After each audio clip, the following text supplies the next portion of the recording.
Oskit,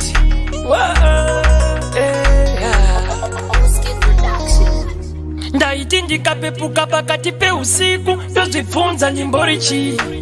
rudo rwedu rwari kubatanidza ndinozvibvunza ndimborichi moyo wangu wonange mawere moyo wangu worambe upwere moyo wangu wonange mawere moyo wangu worambe upwere tiyaiwe usandioneseka cheche rudo chete runondinetsa runonditatsa kugara pasi ndinoswera ndakakutakura mupfungwa dzangu oshamwari tiyaiwe iweka pane chinhu chimwe chete chandinoda kudiwa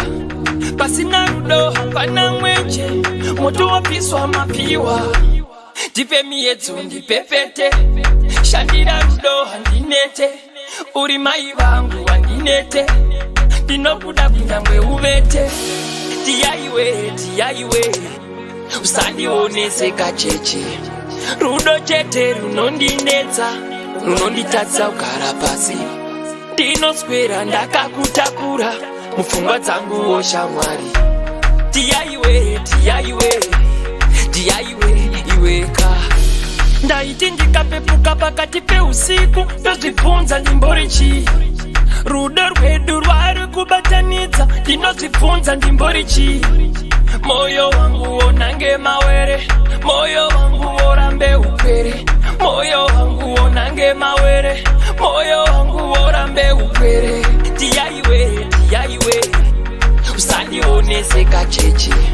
rudo chete runondinetsa runonditatsa kugara pasi ndinoswera ndakakutakura mupfungwa dzangu oshamwari tiyaiwe iweka tiyaiwe usandioneseka cheche rudo chete runondinetsa runonditatsa kugara pasi ndinoswera ndakakutakura mupfungwa dzangu oshamwari tiyaiwe iweka